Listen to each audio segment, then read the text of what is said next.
Defense, do you intend on putting on a case? Yes. Ms. Boone, I have a couple of questions to go over with you. Judge, if I may. Yes, sir. In a normal criminal trial, my position has always been to put on the defendant last.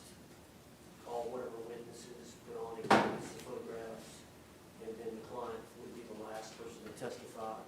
Because of the nature of discharge and our defense, self-defense and battered spouse, we understand that we have to put on her first, Sarah first, in order to then consider whether or not we've established enough evidence for self-defense instruction. So she's going to have to be going first as the witness. I'm going to need a few moments with her based on everything that's going on and based on that denial of that motion for judgment of acquittal, to just go through it again, because I know you're going to ask to colloquy about all that. So I'm going to need a few moments with her. I don't know if it's 10 minutes maybe for the 3 lawyers, 4 lawyers to meet with her. I don't know if we can do it here or maybe back there, but just a short meeting. Sure, I'll give you that opportunity, but before you do that, ma'am, I don't want to go into any specifics of any conversations that you've had with any of your attorneys in this case. Mr. Owens has identified for the court his normal practice of calling a defendant last in a criminal case. In this case, he has advised that he wants to call you first. Without going into any discussions of any strategy that you've had with your attorneys, do you understand the strategy that Mr. Owens and your team will be utilizing in your defense? Yes. And are you in agreement with that strategy? Yes. All right. Counselor, you can have that opportunity to speak to her. The court will remain here. I don't know if they can, Officer Jones, can we let them back to have that conversation? Okay. All right. You can go back and have that conversation. The court will remain here. We'll be in a short recess for approximately 10 minutes. Thank you. Ms. Boone is seated at counsel's table wearing the same black blazer and dark blue blouse from this morning. She is in custody, however, not wearing any restraints, so she'll be able to stand when our jury enters, and if she is called to testify in this matter, she will be able to walk to the witness stand. Ms. Boone, I have a couple of questions to go over with you. Similarly to our conversations earlier today, I don't want to know about any of the substance of any conversations you've had with your attorneys, just whether or not you've had certain conversations. So far, you've been present throughout the entire trial process. You've been seated at counsel's table. You've had the opportunity to observe the evidence presented by the state, as well as the direct and cross-examination of the state's witnesses. Are you satisfied with your attorney up and until this point? Yes. Now, I'm going to ask you some questions again about specific conferences and conversations you have with your attorneys. I don't want to know those specifics, just whether or not those things have been had.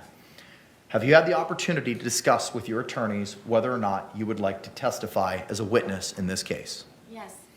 Do you need any additional time to discuss that matter with your attorneys? No. Have your attorneys discussed with you the potential benefits and potential harms of testifying as a witness in this case? Yes. Are you satisfied with the advice from your counsels? Yes. Do you understand that attorneys can make most of the decisions about trial strategy? They cannot determine whether or not a defendant testifies or not. Do you understand that? Yes. Not even the court can interfere with the defendant's right to make that decision. Do you understand that? Yes. Do you understand that it is your decision and your decision alone? Yes.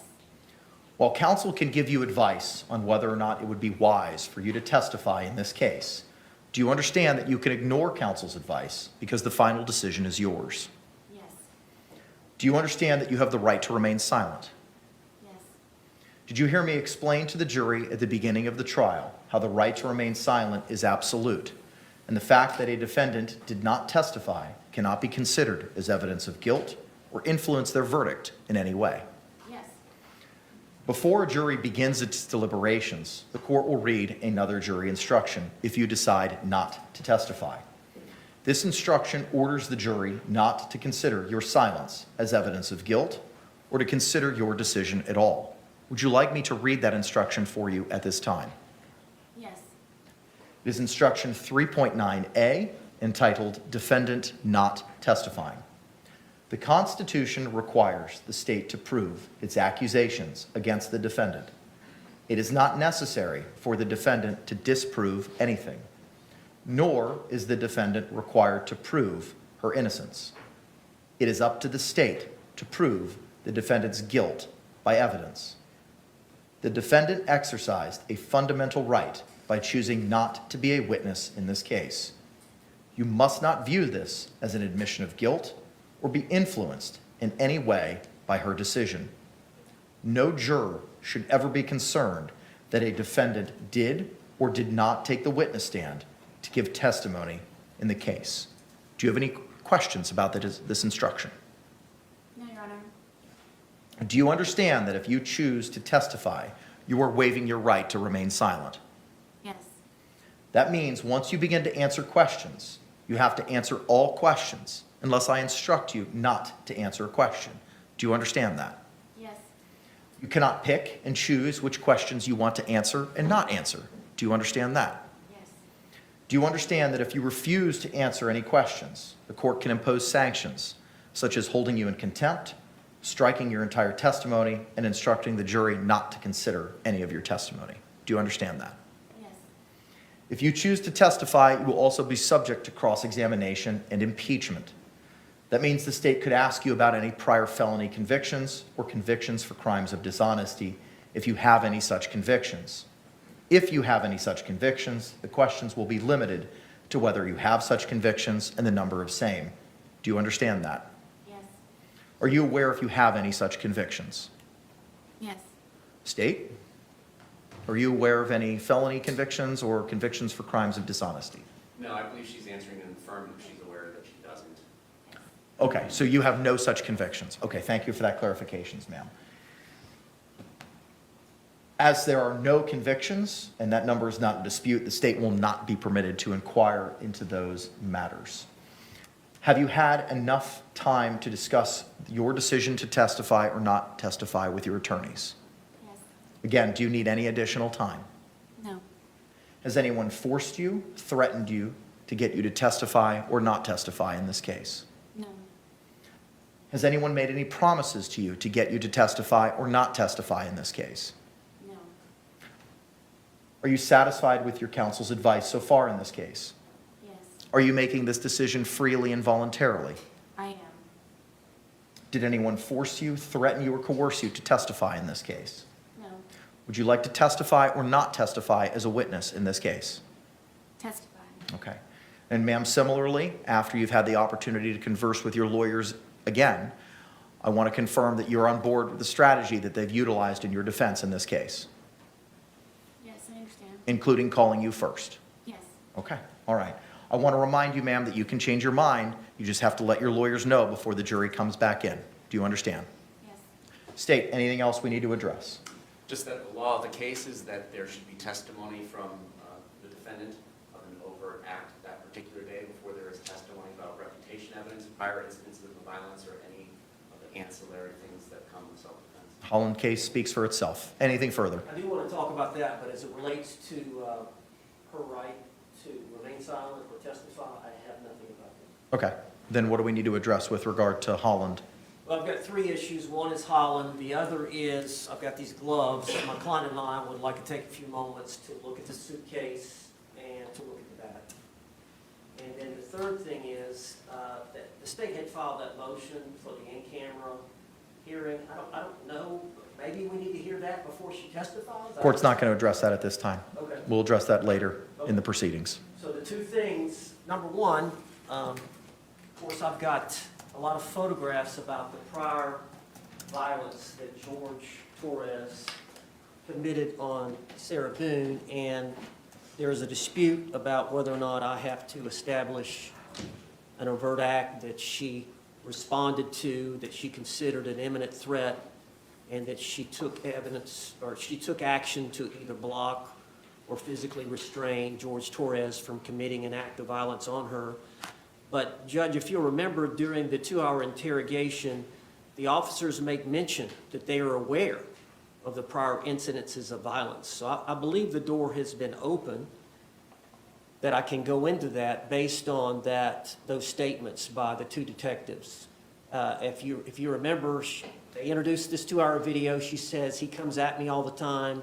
I think eventually Sarah Boone realized that they had her phone and they were going to see pictures, they were going to see videotapes of evidence that Jorge Torres committed acts of violence on Sarah Boone. I think at that point she changed her tone about George. She was trying to protect George, but then she realized she would have to disclose some of the acts that had been committed on her by Jorge Torres, and so she did talk about him coming at me, and we've had issues before, and the officers gave, I can't remember exactly what they said, but yeah, we're well aware of, I don't know if they said the prior acts or we're aware of the domestic violence, whatever the case may be. I submit that opens the door. That was during their case in chief. They chose to play that entire video. And so I think I can talk about the prior bad acts before the event in question chronologically. And I've got a bunch of photographs that go into physical evidence of her injuries as a result of George's violence. Okay. Response, if any. Judge, we're asking for the court to maintain its ruling. We already read an instruction that the police are allowed to tell her things to try and get reactions from her. She affirmatively denied there was an overt act that night to the police. And the court, in its ruling pre-trial, trying to get some guidance on this, reviewed Ms. Boone's most recent statements on the matter, and there is no overt act thus testified to.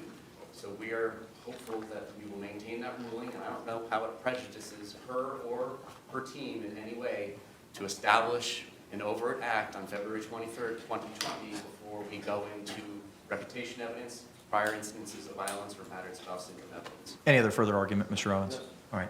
I don't find that the officer's statements are character evidence, and you're looking for specific instances of conduct, which are going to be utilized for those specific purposes for reputation or violence to establish the fear component that the case law speaks about. Florida Supreme Court decision in Holland is clear that that overt act needs to be established before any of that evidence is submitted. I don't find that it's an opening of the door, and I'm going to rely on what the Florida Supreme Court has told us to do. Judge, I've got to get the clerk to mark some photographs, and then my client and I need to take that suitcase out of that box and inspect it, play with the zipper a little bit, and then also take that bat out of that paper bag and inspect it before she testifies. Any response? I'm just confused why we haven't utilized the nearly half an hour or more that the court has been off the bench to get these photographs marked. The defense team has been on board for quite some time. They did not request a second evidence view of the physical evidence that Ms. Boone already had an opportunity to do while she was pro se. It's 11:25. We need to try the case. Judge, I think that she had that evidence view, I think, with Billy Lane. I believe that was the day after I filed my notice of appearance, or maybe it was the day I filed my notice of appearance. I don't remember exactly, but it had already been previously scheduled. I was in Milton, so they went ahead and did it that morning, I believe at the jail. I believe the evidence. Any particular reason why it hasn't been done in the last 45 minutes? Because When I sent my jury out? I've been meeting with my client about Okay. her rights to testify or not, and other related matters. So in terms of not giving her this evidence, In terms of anything that the state just discussed? I've just been busy with my client. Okay. How much time do you need in order to pre-mark these exhibits and look at the baseball bat and the suitcase which have been entered into evidence? I would think 15 minutes. I'm very concerned because it is 11:25 and I discharged our jury some time ago, and I don't want to be in a position where we have to break in the middle of testimony. May I suggest that we just take an early lunch? It's 11:30. Let's take an early lunch. We've got witnesses coming this afternoon anyway. If her testimony ends before 5, we've got 1 or 2 witnesses that are here, and then I believe tomorrow is Wednesday. We've got Dr. Brannon that's going to be here first thing Wednesday morning, and then I believe Dr. Harper's not going to be here till Thursday morning. So we're going to have a little gap in time unless we've got to put on several officers about prior acts and all that.